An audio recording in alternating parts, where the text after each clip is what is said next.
بسم الله الرحمن الرحيم إنه لقرآن كريم في كتاب مكنون لا يمسه إلا المطهرون تنزيل من رب العالمين بسم الله الرحمن الرحيم إنما يريد الله ليذهب عنكم الرجس أهل البيت ويطهركم تطهيرا.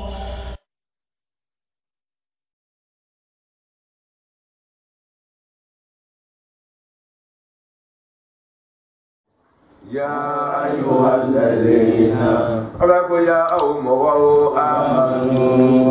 لمن ينا إذا سمعنا منا تداينتم ناو يجرو تغنيونا بدين أكرجو جروي إلى أجل كتاب لواتي دوما مسمى من كراولي تايو أدي نيوجي فاكتبو aga juru yi sebede wali ya kutuba mo ka sebede ke bainakum aw juru mati ko ni nyonje ka tibun sebede ke la dola bil adli aga sebede tleye wala ya aba bangana ke feu ka tibun sebede ke la mi wala ko ka sebede ke aya kutuba akana ba sebede ima kama iko chomi allama allah alayi la lo nyanyami fali ya kutubu ikiji ya kasebeli nke wali yomleni moka digite aye alali moka karan sebeli kala ye alali sabati kala muwamika alabu juruta hakela wali yatagi alemi ba karana juruma sebeli kala ya kasra allah akiji ya kasra alanye rabbahu atiga alanye wala yabukhas kara inke to akana na asili kesebeli kala inkum bino kabo juro ina sheila fenifena walika ala ko ni mo kala alai mo wa mi nkolo alai sawati kala mi ka alai ko juro ina safiya lalwe awdo ifan wala ma kala dimse ya te fam yalike awla yastati wala ma kun fi na yere ma do karana andumila akasiga karange sebere kala ye huwa ale tigi wo ala ko mo ka akara sebere kala ye mi ya bisiba ye nitle ye de wastashhidu aw ka sere anyi ke juru ka sebere la shahidai sere ba flaga soro min rijalikum aw ka chetlele una dana tigi wa illa yakuna ngani che flatle ni masoro rajulaini amake mo flatle ni masoro aw sramo chela farajulun aw ka jiya ka chekelen soro wa murataini kafara muso flaka mimman muso flani de tawba aw chaw bejien mina shuhada basiri aka mauti na marake antadilla ni tunu mara ni nyina marake ihidahuma ni muso flakere na nyina fatuzakira kereme hakiriji ke ihidahuma to kereme hakiriji ke mi nyina nala al-ukhra to kerena de wala ya aba ala ko bangana ke feu ashuhada sere o kana ban o ka sere ama ila mana mina malu no mara were kata sere ansigi wala tasamu sramo mo kana lo bolike anda kutubu au ka banga juru sebe soira musabi akadogo au kabira wala ma kwa kasha wati tunga suru ila ajali kata kanda jari mazalikum nikiti mi la kana au ye absatu chere jati dani ne tlene me hake o kadirira inna allahi ala yaro wa wole joni be le shahadati seri o kanadila wa atina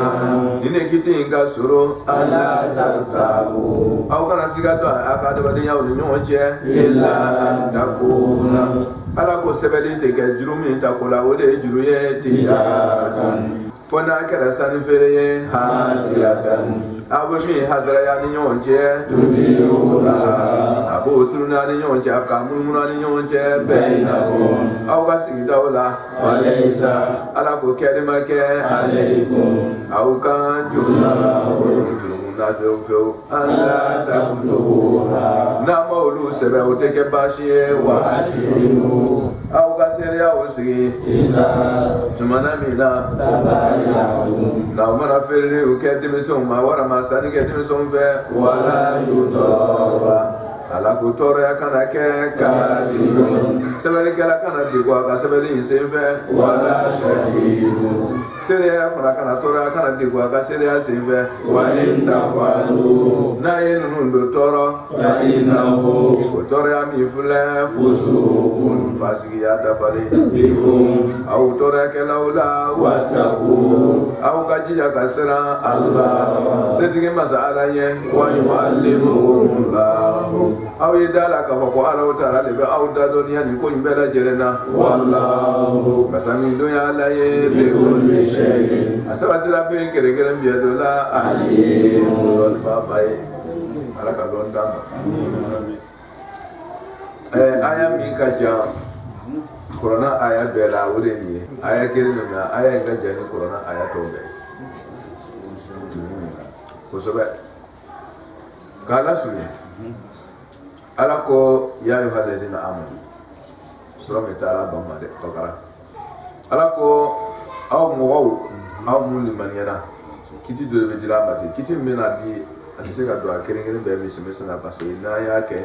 abina ino ka fiki da su yamuru bo tafsirula ni me kuma na fiki yere babu do leti na ba dila a usul don don galaw kala karen kana ka be tala fo fiki bonda muga bebe mi yoro nya abunda bunda muga bebe ni kire ni aya kire ngoya mala fiki daso yere di ma me ni kibe da mi semese na be ma ka fiki ko ni ba encore ba bunda o le digite don no tani de tani semese o fiki kuma ya ayuha alladhina amanu ala qawli man yajum adamna mu iza tumana min tadayantu la yajiru yuna la yajiru ke tadayan wazun tafa'ul ila bizaba ila ko mo woni ko am tunne mo woni nyoje na mara juru ke nyona bideni ni juru ye juru mo juru la juru le juru deini nakila tu aywa obayira depuis ya ay kaida do daira ka ko juru don ta ala salama yala ko kaida fiki ya do ese salama yala ka juru do adara wa Quran ko za ta dayantu bidainin otma juru don ta ala salama ya kono ça c'est fait vert na mara juru do nyona juru la ila ajalin kata se wati ma musamma min kira woni tay ko kaida wala diri matuluni jurudo o daga ne kaida ka ko na mara jurudo fana juru min dele tara o ma fos la ya ay kaida wala da ko juru mara ke juru nyaawo nya ay dia dele ka kala mais juru sans dele ay dele juru na ba do fa kaida do witi o tmara ka jurudo wala kofi anyamina don ko ita ko aka wati don ko kama wati fo kuma ni ko bala juru sans délai ala kan maka ko mu lara itna sarale me diye kon kiti kon na sa atire koni aba réclamer tout parce que islamia kiti la o ko mo na ko be do ala be ma avec fiki abura avec ko bore ni ekobe juru réclamer mo faut qu'ata sur délai de rebe tant que le délai ma c'est haramu no islamia kono ko islomi haramu yetu ni délai ma c'est kata juka lomi haramu yetu na ke galonti haramu yetu na ke ni juru dati ma c'est ni tara lo juru ma ti ma ku ba kan do ibe mu na la fe o ni duma juru ni duma délai bla do abe sina nyo ya fle ma shama de lowolo ka ba kono mana sunya buru parce que hani se yawo na ni kira ya trop de suri mi mera wolo ka ba kono ala ko aye juru do nyona na ye juru do ge nyona ko juru do ndala ça c'est na ya do fara yi ka wati blala wati mi fana musamma ke wati mi adon me an nyonche to wolo kala la nyonche kalo kene wa tele flawa santawa a gomi wati ndo ga sabani mo je o ye do wala tuguni faktubuhu kwa ya sebe juru do o dara ka wati blala o bena o fana fola me amasebe ay wati fo ma bekra shafawiyya ya fo danda no ala ka manye ba faktubuhu aya sebe otmala juru be sebe l'islam ya kon o ye do nama sebe amaide ni animina buna dore shama wolu ka dama tuguni nimba yira ka foko kala nyini na islam ya ko ni juru sebe kala jago yayi parce amuru be ni juru sebe kala jago yayi ni makare ba sebe tuguni mani ba yira ko kala jago yayi ata nye juru ko juru dunte do nama sebe dunte ke ni lonya man so lonya dunte ke ni karama ke ete karanga jago yayi abanyo wolu faktubu kwa ya sebede wal yaktub ala ko jure kanga sebe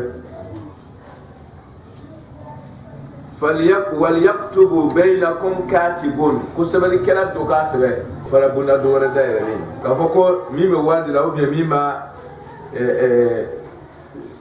ujuru tala ko o fo fulado kele ni jago ya ka sebe la fal yaktub bainakum katibun nakiratu de katibun sebeli kala do voilà sebeli kala ngoro yoro sa agashia tew mino sebeli kala akon ka sebe do ala mi fe do akasebe voilà sebeli kala do ka sebe ani nyon nche sebeli ke ima ala ka kiti kadi ko jibu mi be wara adete mi wala be dira mima o era farate mo wala de gaso mi basse bil adli nitle aywa abe sebe nitle otmana ni sebe kala era tlente namara bena dokola fona babu doyi wala ya aba katibun fana bona do wala ko sebeli kela kana bande ala bo nyina fe ni adabade ya tasraw islam ya ba dla kadam mogo ko be fe ko mako dla no kam mako nti se ga dla ni ete me ki jija fana kam mogo mako dla parce que lu ka juru tali ñon fe adul me esbel kala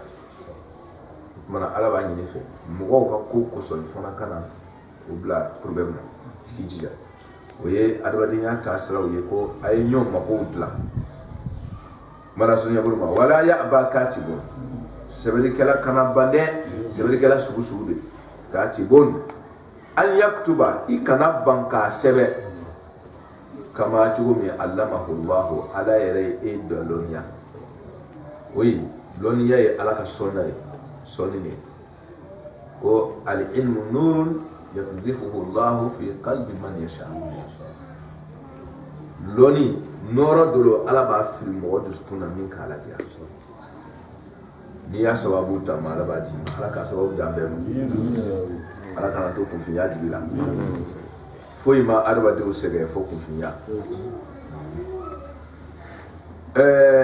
ko sebeli kala ki chesiri ka ala ka fonseria min kala aleye ni famuya ta soroy ako laje o fonseria masabay o fonseria min kala ka ko laje ka sebeli ka mo godla wala sunya fal yaktub okay kwa ka sebelo ale min mina sebeli kala ka sebe mais abina mo sebe wal yumli lilladhi alayhi alhaq mo jurube tala mo mi buru sari be mo me juru tala jurube na dama min ka ele mi tala juru nyini ni wala ele juru nyini lay ma lo wele kasa ko fal yumli mo ka kalanke mo ka kalanke c'est mo ka dicté k'a liser k'a fɔ min bɛna sɛbɛnni kɛ ye wal yumlil mɔgɔ ka kalan kɛ alladhi mɔgɔ min alayhi sabatikɛla min ka hakɛ la n'o ye juru ta hakɛ ye ale de b'a kalan ale de b'a dicter ale de b'a fɔ ko 200 ale de b'a ɲɛfɔ k'a kalan sɛbɛnnikɛla b'a sɛbɛn o tuma na e de ko nin ko 2000 don $1,000,000 don ok i yɛrɛ bɛna mina ni min ye e de b'a fɔ alayhi alhaq juru bɛna da min kan waliyattaqi ala ko ere min bɛna kalan kɛ sɛbɛnnikɛla ale kɔni e ka min fɔ ale bɛna o de sɛbɛn ale bɛna o de sɛbɛn waliyattaqi ko a ka jija ka siran Allah ala ɲɛ ere kalankɛla dictekɛla i ka siran rabbahu tigi ala ɲɛ parce que i bɛna $1,000,000 de minɛ cɛ fɛ i ko sɛbɛnnikɛla ma ko a sɛbɛn ko 1,800,000 ko 800,000 voilà ka se ka 40 ka bɔ a la ten cɛ dun bɛna o de sɛbɛn baara bɛna kɛ sɛbɛn de kɔfɛ ala ko i janto i yɛrɛ la dɛ kana dogo mɔgɔw ka nafolo la wala yabqas ko a kana nagasiri kɛ minhu i ka dicté kɛtɔ cɛ dɔ kun sɛbɛnnikɛla kun wala yabqas i ka ala ɲɛsiranya sababu la wala yabqas i kana nagasi den kelen kɛ minhu juru in na shay'an fɛn hali miskala zarati kana bɔ a la i ko i bɛna 1,000,000 ta cɛ bolo i bɛ 1,000,000 de fɔ sɛbɛnnikɛla ye a b'a sɛbɛn ok i da de b'a fɔ k'a fɔ ko ne tun ma nin fɔ dɛ sɛbɛnnikɛla k'a ta jɔn fɛ ile juru bɛ ele min kan ala y'o bere dɔ de la ten sini kosɔn k'a fɔ ko ne tun m'a fɔ ten c'est à dire ko ne ka laɲini tun tɛ nin ye ko ni sɛbɛnnikɛla ni juru bɛ taara mɔgɔ min bolo n'o de k'a sɛbɛn o a b'a fɔ ko est ce que ne tun k'a fɔ ko nin na sɛbɛnnikɛla ko mais joli tun b'a kalan n'a ye c'est pas toi non ele yɛrɛ de mais ere min juru bɛ na ale ere min kɛ ele de b'a fɔ sɛbɛnnikɛla b'a sɛbɛn ok sini kosɔn wala yabqasu a ka kalan kɛtɔ cɛ dɔ ye a kana nagasiri kɛ minhu juru na shay'an fɛn fa in kana alladhi ala ko ni mɔgɔ nin fana ye bonda dɔ ye an tɛmɛna min kan ok bonda dɔ wɛrɛ de bɛ da yɛrɛ la fa in kana alladhi alayhi alhaq ko juru bɛ kɛra maa min kan ni a kɛra kunfin ye a tɛ ni ko kunfin safihan mɔgɔ min ka lolo 2 tɛ taa bɔ ko lalo c'est-à-dire mɔgɔ min hakili da yɛlɛ tɛ o tuma na banabaatɔ la bisikiw quoi a ka faamu mɔgɔ min ka lolo 2 tɛ tan bɔ ala k'an kisi ala ko ni a tigilamɔgɔ kɛra o mɔgɔ modèle ye bari ni ko a y'a fɔ quoi a bɛ fɛn modèle bɛɛ de fɔ a ye a ka ko tɛ dafa aw dɔ ifan o tuma na k'a sɔrɔ ninnu bɛɛ dun mako bɛ juru la yɛ mais a t'a yɛrɛ bɔ nɔgɔ la juru dun bɛ tala ale de tɔgɔ la oui supposons par exemple a ka bon sɔrɔ la a bɛ donna ka la kɔnɔ sɛni b'a bugɔ la kɔnɔ ye bon nafolo b'a tɔgɔ la mais a tɛ se ka ko dilan yɛrɛ ye ou bien nafolo t'a tɔgɔ la mais peut-être nafolo bɛ foro dɔ lo foro kan ka ɲɛnabɔ kɔfɛ mais fo ka wari don juru ta sisan a tɔgɔ la et puis ka ɲɛnabɔ n'a y'a foro ɲɛna waati min na a b'a siran mais comme ale yɛrɛ tɛ se ka ko ninnu traiter a dun tɛ se k'a to nin tɔɔrɔya in kɔnɔ ten o tuma n'a fɔra ko ale de juru bɛ taa ale tɔgɔ la mɔgɔ si tɛna yɛrɛ don juru in na parce que ale y'a kungo de bɛ dilan na o tuma juru bɛ sɛbɛn ale de tɔgɔ la ale dun kan ka a kalan sɛbɛnnikɛla ye il ne peut pas faire a tɛ se k'a ka kow ɲɛnabɔ a yɛrɛ ye il y a des circuits ok aw dɔ ifa walama kɛra denmisɛnnin ye dɔnku ko denmisɛn bɛ juru ta mais ni denmisɛn kungo nana don k'a sɔrɔ nafolo b'a bolo par exemple tiɲɛ dɔ bɛ den in tɔgɔ la tiɲɛ in ma tilanba mais den in seli sera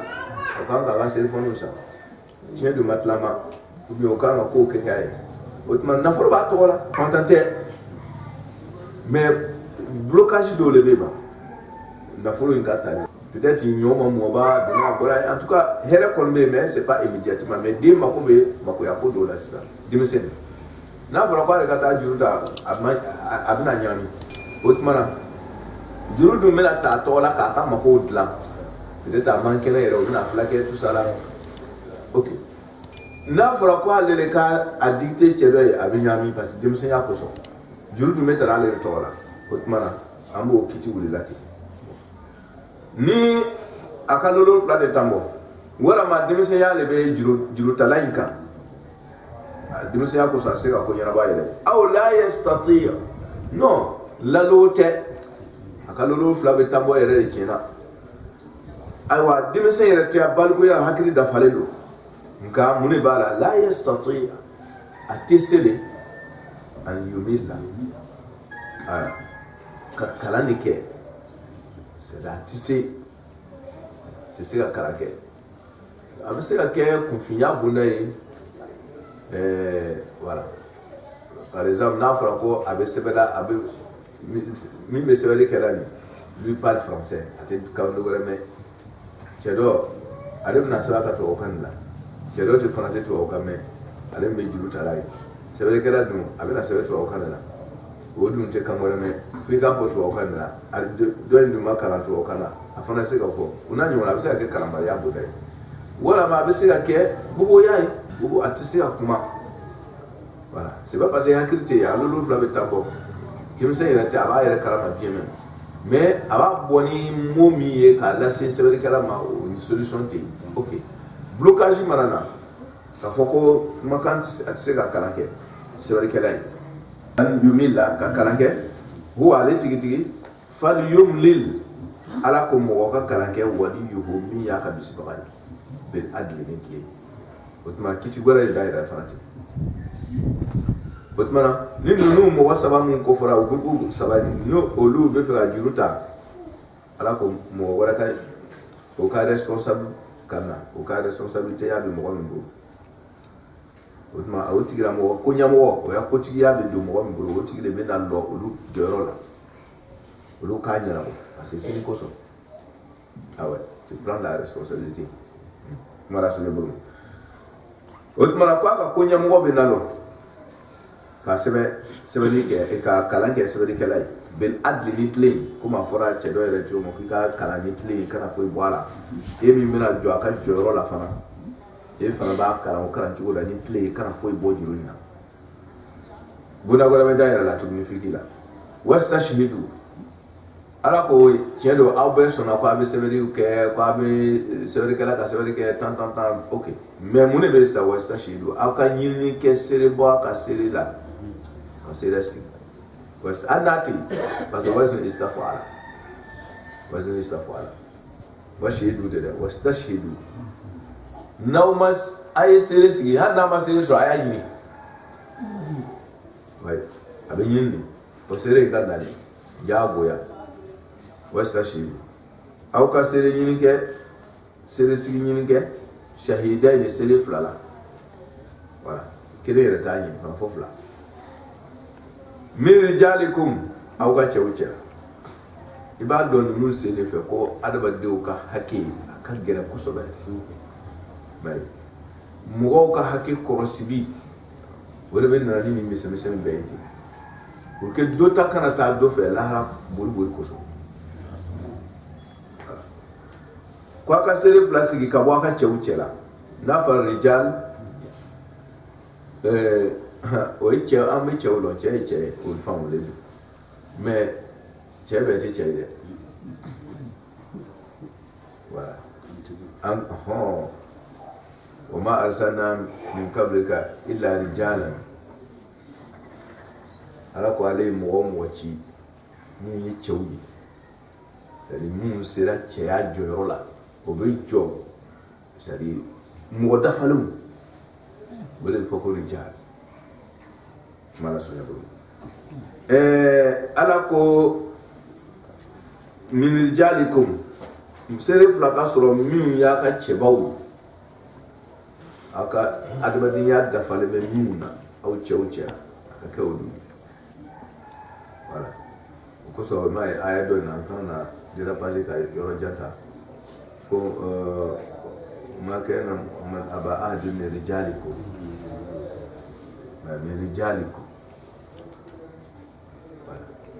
أو كاتشر هكذا دفعله ودون توت لما كنا توشي فايو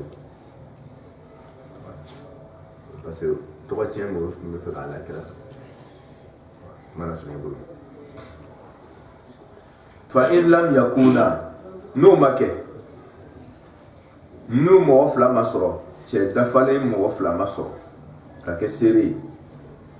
رجلين نيجي فلا دفعله مسرو فرجلون akwa ka kai cekiri te tole fewu wa mar'atan ani musofla kutma wo fara gunda dogore ko akuma masoro anta so beti sa ko tara de na ma mo ofla so do musoban kutma chew kasere sigi muso ko simbala wo bunda doni ni desekera muso bena mais muso kele asiga cekere place ta muso fla wala be chef la place ta fone buna gore mimman kabo mo wala tardawna sere nunga ke mo ye tardawna be je mumma mina shuhada kabo sere wala wotmana muso mi abe so luga sere yawo ayo luga sere anta dilla ihdahuma ni muso fila min tala k'a kɛ seere ye ka fara cɛ kelen kan o muso fila in ni kelen ɲinana ni kelen parce que muso ta ko fila kan saba bɛɛ ko ka ca an taa o bɛɛ tɛ quoi mais a diɲɛ mɔgɔw de ka ca ala k'a ɲuman bɔ an tadilla ihdahuma no flala no muso fla mi wala kana sera sigini ni kelen nyinana fatuzakira ihdahuma to kelen mi manyina o be mi nyinana hakilaji aya ihdahuma premier ke o fla malo o flani juman kelen ne be nyinana o malo ni mi nyinana maintenant da huma fulana ni mi nyinana nyina kelen kofe o tuma nyina kelen kofe mi ma nyinani wole da huma o khurani o préciser la o rotola maintenant flabe da huma mais da huma premier ni no fulana kelen jumano malumba ni min yirala o tuma ni min yirala ke fatuzakira ihdahuma o ihdahuma min man yinani o ihdahuma na ale précisera deuxième ihdahuma ni ale précisera ale kerekera ale muso o ihdani te dogore de min man yina ale wole kerekera mais premier ta flani ihda premier na o maluma ni min yirana otuma da fulana ni mi ma yira ni oye o ka to kene hakiri jigi mi kera gina bagai wala ya aba shuhada otuma depuis muso yera fana ta côté na ya fana dilo ma ko to kene nyana ibla ko ne kene kera fe ko ndo nyana do ka do hakiri jigi otuma wolu fana ta woro ka fa jouer te dela OK wala ya aba shuhada bona gura daire la shuhada ko sere o kana ba wala afara sebere kala kana ba ka sebere ke sere o ya fana na fana wele la kana sere la fana kana ba izat manam na madu o na o mara wele tuma o tuma di iza madu na o mara wele dron o kana ba ay ta wele ka jabi ka sere si ka foko a je nunu ga ko comme mangalo de la katemele nu nyonje comme bio o ma ko sele ma ku ga da se da se o da kola iga kunu kereta tule to ga se da se kwa ka tiens o buru voilà non kana o ke ala kola iwela o do nga kere ko wora yi bitay ko wora kana ko nyam nyona voilà parce que ça fait ka mone ba yere la sa do ka non إذا ما نامر ويل كذا سيدا سيدا تاسع ما هو دليل ولا تسأموا أو سلامون بير بلادريا ولا تسأموا فناي كايدا ولا ديتي سيري كموكا باسيري على ويجومي وماي ويكايدا دي وكفى ولا تسأموا أو كان لوبوك أن تكتبوه كابا جوري سبب parce que ko kɛmɛ fila sanji duuru ko ka mɔgɔ déplacé o fana kama kɛmɛ fila sanji duuru ko nin tɔ ye toro ye ala k'o he cɛ bɛ se k'a sara o de la e de bɛ juru min filɛ la ko a ka dɔgɔ dɔgɔya ko tɛ dɛ cɛ yabonda la aw kana lɔbɔ kɛ juru in ka sɛbɛnni la ko an taktubuhu ka juru ni sɛbɛn ka banga juru ni sɛbɛn sagiran ko a ka dɔgɔ aw kabiran walama ka banga juru ni sɛbɛn ko a ka siya ko comme ko 10 millions ko jusqu'à quand ko 2 semaines ko na ko da tronge na ila ko tronge ko tɛ an n'a ko wula fɛ e fɛ a fɔ ko 10 millions ko a tɛ se ka sɔrɔ yan wula fɛ pourquoi pas o a kana siya yɛrɛ ɲakɔrɔ ko délai ka sun kojugu ko bi nire bila ko la ile time ye don fo écrit il na sera la sera siga bara voilà ile tay témoignage de quoi c'est tout ko nto ko ti bubulu a doye wa she wa délai dien délai sun yo c'est pas ton problème voilà ina mina o la o tanu e do ba إذا ما دعوا ولا تسأموا أن تكتبوه صغيرا أو كبيرا إلى أجله كتاب لا أجل من أمين كتير من فرعون دلائل قاتل ما نسلمون يرفع وين كتير من بيتك كم كافر ومو تنزنا مو يني كمو إني فسر كمو إني سلامون وجدون كوجه مالنا لوا على الكوتي على كبد سكون وقت مانغا بقولنا تعالى قانا كتير سيكا كوتي دينا كودو ni me comme celle là comme sunni voilà adabaniya hakku ko erebe kuma ni ne kabi ibe jurun ta do e bouger do sala tu vois de quoi ou bien mi a dit ma do aller sala et mais c'est le thé c'est le thé tant a mo hakku tiena la o bi mara fune ko mana akana ko de ire yere ni ire mati voilà ay ko do wala je ala ko ila ajal ka tasa da jarma zalikum min kiti mi fulan yati zalikum ata mi fulan yati ba ishara ka dawo ba zalikum min amma zalika de zalikum ata mi fulan ay kiti mi fulan na le ala ba dila ma ko do ha aw ira ka ma wonye sura do jiyan ko ngahara no ye aka juru do nyona aka ba ga juru do nyona kene aw ka juru yin sebe wa aka dele blala abe ni le bya yere ka kodi aka sere aussi voilà ni bya aw yere ka kodi zalikum ni kiti mi fulan yete aw ka kiti mi fulan yete ka bo ala fe ka dawo yere make aqsatu wala tleni me hakke o ka dirila parce que qistu bi adlu bi qistu bi kuma matériel de kan adlu bi kuma konnata tlinka kene kan tlin ka matériel majiyatu manawiyatu ka tlin we adlu majiyatu ka tlin we qistu o mana ko aqsatu adama do ka hakke o ka di adi jola ke do kana be do fana ka parce que jurumati juru dola do be olu fana nata ka bo ama miji asarato la wa kare ga wori ouais alfa ga dudum ala kisi ala ko mi tlelimbe do kana yere do kan nike wori ni aka ken ke jugol aqsatu inda Allah wori tlelimbe hakke o ka posigiri la ala yoro na ma ken e do na be luka wa aqwam wala jonimbe li shahada ni seria o kandani pour que nambara kana so ko la ke peut-être seria o be fe ka ko nyami mais c'est bali ni seria fanate mo ko be seria fana accusé tu vois do seria be na fa fo nyama do c'est bali kana ba ko non otmana meni sebeli be serebe abana otmana alako ni joni meni seria kanali anyaka mugoti do mugo gashila iza wa adna ni kasuru an la tartabu aw kana siga do nyon na juruduna ni kasuru avec sababu abe danyo na ka jurudo confiance be parce que chugo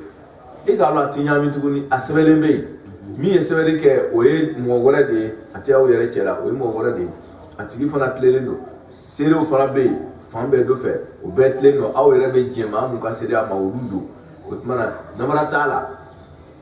otmana i hakri sigire do kwa ka juru kola titunu yashima bara manabe te dron ako nini naye ni kitin tama chuo wore kasru aw te siga do nyona jurduna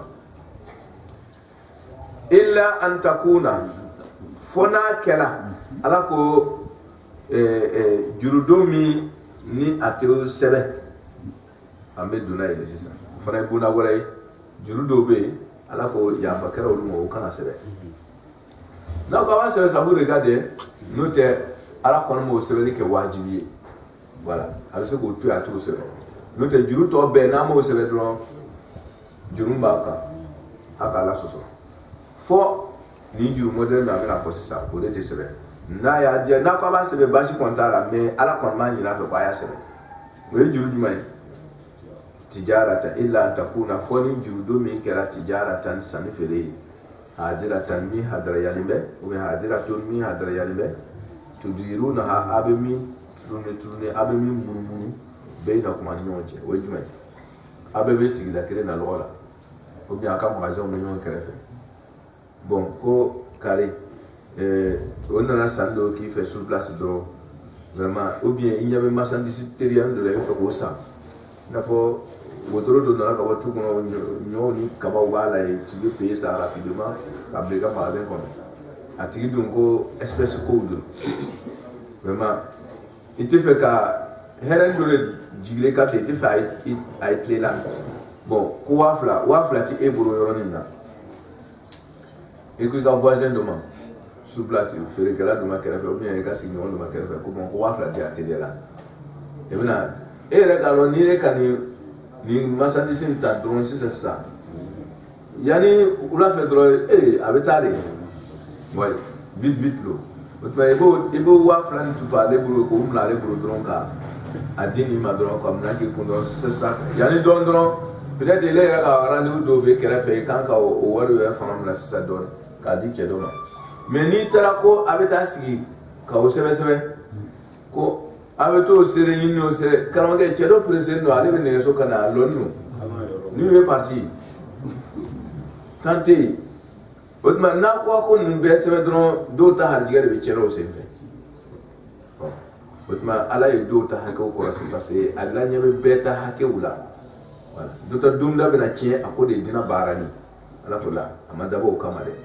fofu meke diwi dina la ala bo boa diwuti otma ni abe abam le ko le bam la ko aba fare nyon na don we sigida la bara nyon ya ta chugo de we kwa na fara ko sere ni sebe lu ken kirin bere abisa juru ta ko saba ke nyon goro tle ko noy amla abam la ya don be ibulma yirma don ka do ka dama tuguni ale ya fa do tay ko don aba tuna nyon cheti o ta chugo de we wele tijaratan hadiratan tudiruna habaina mi sani fere ya ayere nyonche o tune tani bashi to lula na kwa bu bege sebeli jembe ta ka tu alako falaysa kalimaka alaykum aw kan junahu jurum dinkilina an la taktubuha namo sebe namo lu sebe bashi to sebe baliala jurum to la na sebe ya fa na tamaburu ka sebe sabu de galbo avec tant d'internet là aujourd'hui tant de par quand avec ko do sebe c'est do era ba témoignage ke en tout cas na ko ba sebe jurum ta sebe la mais sebe baria jurum ya fa to la ala ba ya mo ya nyum mawo voilà oni ni te do intégrer abise ya ke o be share abise ya ka be do mais comme on va yere nyum che ça ne fait la o te bashi OK wa ashhadu ala ko ay sere sigi o fana bona wore o du wore wa ashhadu ko ay sere sigi iza tumanna tabayatum nayes sani fereke demission ni demission me fe ka fe sa iburu min ta ka fe sa tai kana firama ni sere masoro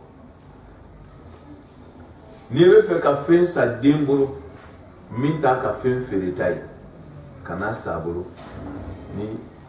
sere masoro oui bona wala ni misala buruma ate comme demesen be ka fere ni naka sani no kokodula fere min te tana e sani min te tana ya kama wala de sanji lor kata kwa bitire ka furo sa ou 5 millions et puis ababuru wala baburu